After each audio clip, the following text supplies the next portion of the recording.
आदाब नाजरीन, मैं हूं आपका मेज़बान रहीम खान। आप देख रहे हैं तस्नीम टीवी। मुजफ्फरनगर फसादात के 8 साल मुकम्मल हो जाने के बाद भी जहन्नम जैसी जिंदगी मजबूर है लोग बसर करने के लिए। उत्तर प्रदेश के मुजफ्फरनगर में फिरका वाराना फसादात में 60,000 से जायद लोग मारे गए थे और 60,000 से जायद लोग बेघर हो गए थे। इन फसादात में बीजेपी लीडरों के मुलविस होने के इल्जामात भी लगे थे और पार्टी के एमएलए को फिरका वाराना बयानबाजी और फसाद भड़काने के लिए जेल भी जाना पड़ा था। तो दूसरी तरफ बीजेपी ने जमकर अखिलेश यादव की हुकूमत पर हमला भी बोला था। 8 साल फसादात के बाद बेघर होने वाले लोगों का हाल बहुत ही बुरा है और दर्दनाक भी है। और जो दुनिया छोड़कर चले गए उनके अहलो अयाल का तो 2 वक्त की रोटी का इंतजाम भी मुकम्मल नहीं हो पाता। देखते हैं एक खास रिपोर्ट। या तो जाओ पाकिस्तान या फिर जाओ कब्रिस्तान। 8 सितंबर के उस मनहूस दिन के बाद से शायद ही कोई ऐसी घड़ी आई होगी जब मुजफ्फरनगर दंगों में तबाह हो चुके घर और मुतासिर होने वाले परिवारों का दर्द ना छलका होगा। इतने साल बीत जाने के बाद भी दंगों को याद करके लोग सिहर उठते हैं। हमें 2013 में गांव में जब झगड़े हो गए उधर कवाल की तरफ, तो 2013 में सब कहने लगे भाई जितनी इनकी लड़कियां हैं इनकी लड़की को रख लो, जो कवारे लड़के हैं जिनकी आज तक शादी नहीं हुई ये लड़की उन्हें दे दो और इन्हें मार मूर दो। तो इसीलिए अपनी जान बचा बचा कर भागे, अपना सब भाग लिए।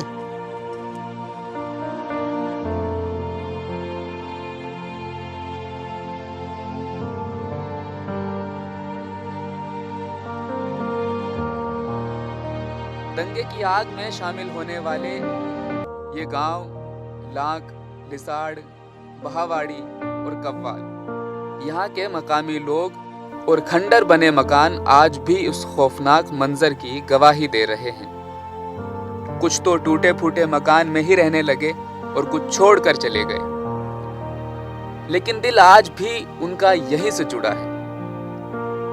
कई लोगों का मानना है कि सालों पुराना रिश्ता यूं ही नहीं टूटता, जो बुरा वक्त था वो गुजर गया।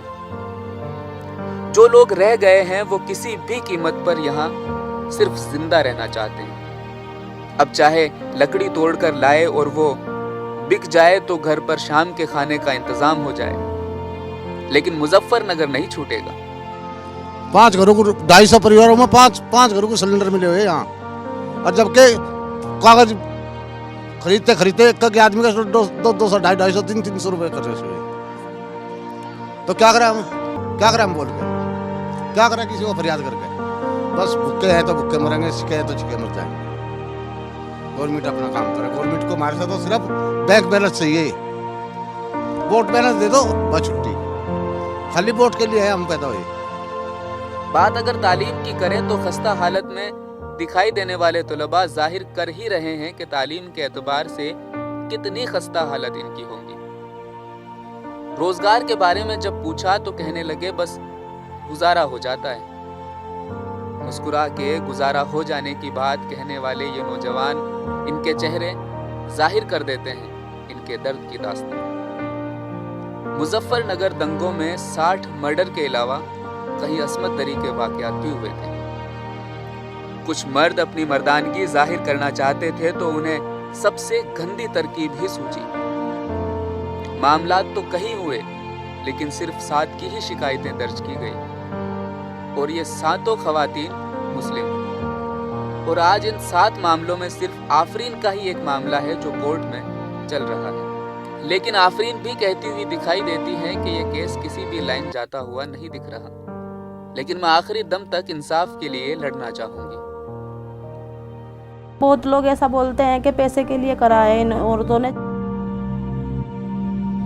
एक हवस जागी हुई थी, उस टाइम पे वो इंसानियत भूल गए थे मैम। उन्होंने मजबूरों का फ़ायदा उठाया और हमारे साथ में रेप किया।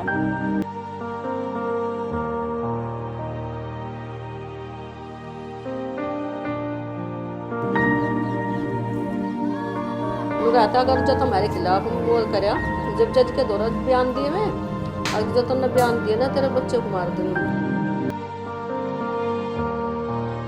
2013 में मैम शाम के कोई उधर कव्वाल है, कोई उधर उन लोगों ने मीटिंग रखी हुई थी, उधर जो झगड़ा हुआ था उसके बारे में तो बस थोड़ा इतना ही पता है कि हाँ उधर झगड़ा हुआ था।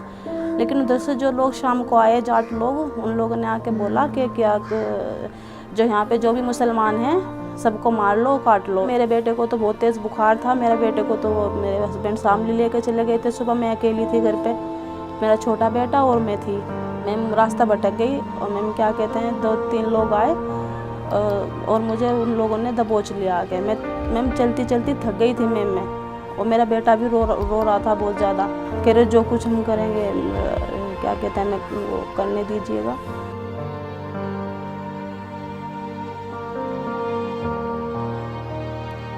मुजफ्फरनगर दंगों में एक जगह ऐसी भी ज़र्ब में आ गई जहां सिर्फ खुशियां ही फूटती थी।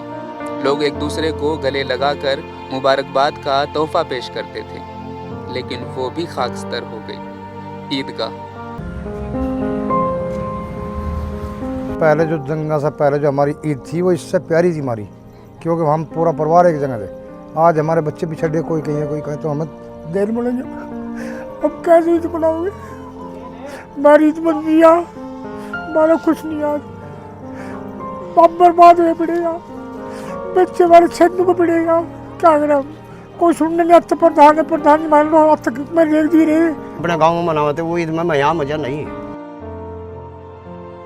उन्हें फिर से आबाद भी कर रहे हैं, लेकिन वो मंजर कैसे भुलाए जाएंगे जब किसी वक्त मस्जिद की खूबसूरत दीवारों पर हरे रंग पर कालिख पोत दी गई थी। अब फिर से सब आबाद हो रहा है, कड़वी यादों को भुलाया जा रहा है। मुसलमान और जाटों के दरमियान हुआ दंगा गुजरे जमाने की बात हो गई है। लोग नहीं चाहते हैं उन सब चीजों को दोबारा याद किया जाए। अब बस इत्तेहाद की बात हो रही है। किसान जब जलसा कर रहे थे तब दोनों फिरकों के लीडरों को एक साथ स्टेज पर देखना हर किसी के लिए हसीन पल था। एक साथ एक ही पंडाल से लगने वाली हुंकार हर हर महादेव और अल्लाहु अकबर तकबीर की गूंज ने आंखों को सुकून जरूर बख्शी थी। खुदा करे ये दोस्ती और ये हिंदुस्तान की तहजीब इसी तरह आगे बढ़ती जाए। इस तरह की अगर सरकारें देश में होंगी तो ये दंगे करवाने का काम करेगी। पहले भी नारे लगते थे जब सिके साहब थे, अल्लाहु अकबर, अल्लाहु अकबर, ये नारे लगते थे। हर हर महादेव और अल्लाहु अकबर के नारे इसी धरती से लगते थे। गंगा जमनी तहजीब वाला ये मुल्क आखिर इसी तरह बरकरार रहे। मुझे दीजिए इजाजत, आप देखते रहिए तस्नीम टीवी। अल्लाह हाफिज।